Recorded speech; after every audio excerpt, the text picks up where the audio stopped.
Now, talking about the team that every Indian fan is interested in, they are right now in Chennai. They reached Chennai a couple of days ago, and they are the ones who are being touted as the favourites to win the World Cup. And I'm talking about India here.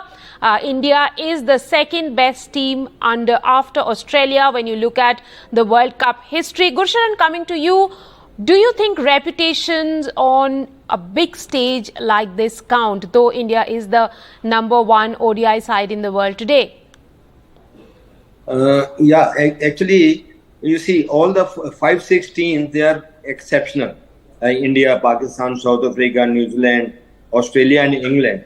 So in my views, any one of them can win the World Cup because we are playing on good batting wickets. Like what he said, the ICC has made it compulsory to have little bit of grass on the pitch, and the pitch will be the same for all the team. Whoever adapts better on that day, I think they will win the World Cup. But it will be I think, very, very closely fought World Cup this time.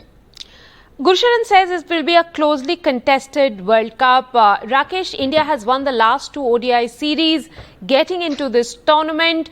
Is that an indication of the team coming together? Yeah, I'll definitely take that because the way the team appeared just before the Asia Cup, it looked undercooked, it looked underprepared, didn't have that kind of confidence. The guys hadn't played enough. There were too many changes in the side. And all these guys coming together and for a winning cause, I think that really helped. India winning the Asia Cup also helped. It was not just how they played against Pakistan or how they played against Sri Lanka, no. But it was like returning with a cup. I think that helped. Number two, when you say that whether the Indians are up for it, like right now, I would like to just hang on because for the simple reason I'll wait because what we have done in the last 2 World Cups is we have played the league part brilliantly. I remember in 2015 we bowled out every single team. Now all that looked great, but the point is how do you play match number 10 and match number 11 if you get there? That means you have to first do enough to be in the top 4. I'm not saying you top the group. That's not needed. But once you are there, do your best in the last 2. So peak gradually. There's no need for you to peak early and then come down. No, I think it is too early for me to say which 4 teams. Of course, I know my teams, but I'd rather tread slowly, carefully, and then say first be in the top 4. It is like shooting. First qualify for the final before we talk about, medals. So for me, but be there in the top 4 and then come good. That's an interesting comparison that you have drawn to the sport of shooting, like first get to the final, first get to the knockouts and then fire at your best. Rishi, would you say Ashwin's selection at the last moment, it was quite magical and does that add to India's advantage? It does, Rika, because, we were missing an off spinner.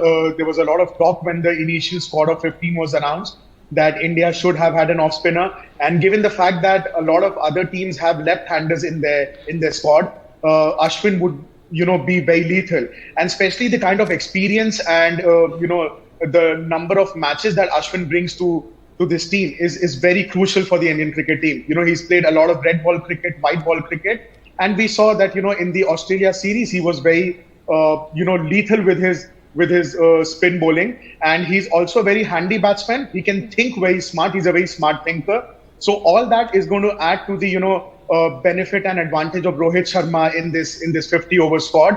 And the kind of pitches that we're playing, especially Delhi, Chennai, I think Ashwin is a sure shot starter in the playing 11.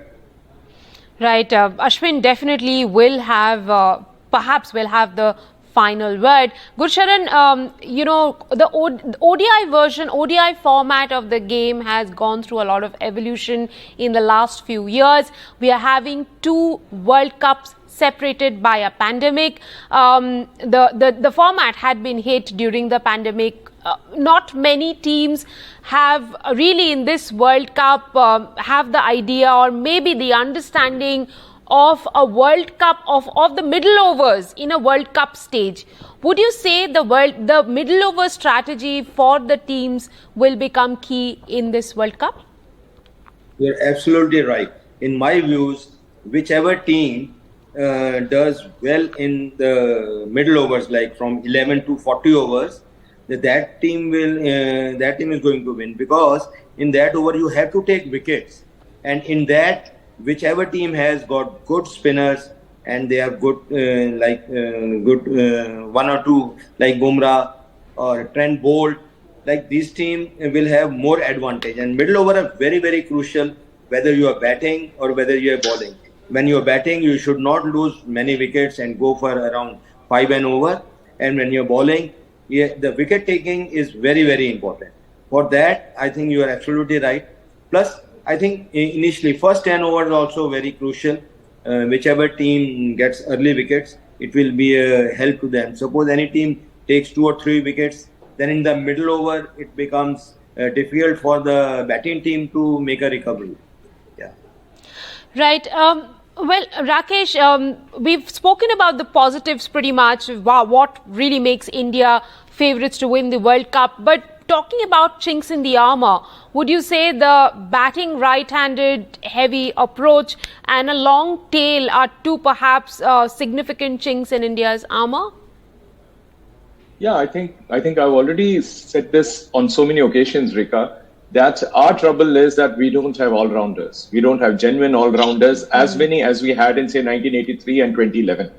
And both these occasions, we had batters who could bowl, there were bowlers who could bat. This time, you have a long tail, and that's why I maintain that instead of having a Shardul Thakur or a Ravindra or an Akshar Patel, I'd rather have an Ashwin.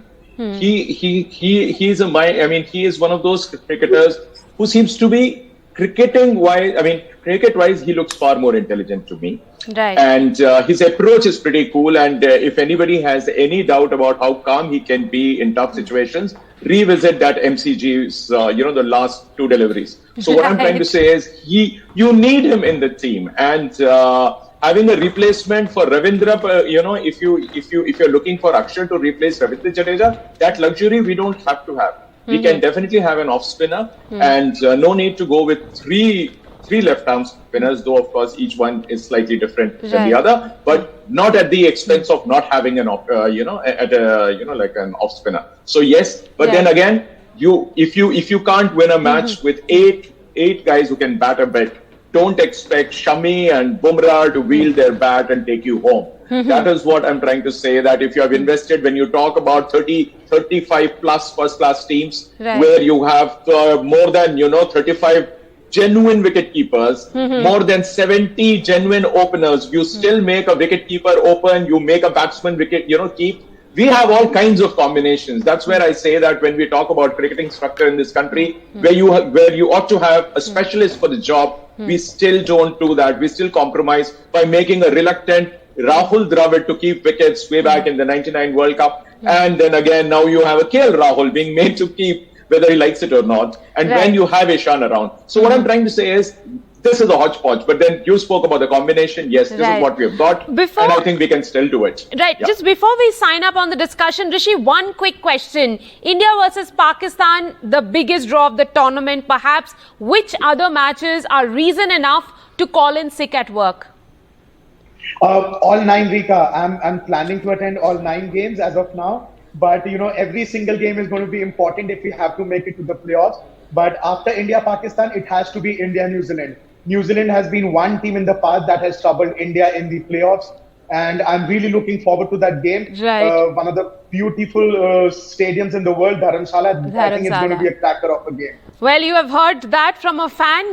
Apart from India-Pakistan, the other reason to call in sick at work is India versus New Zealand that comes your way on the 22nd of this match.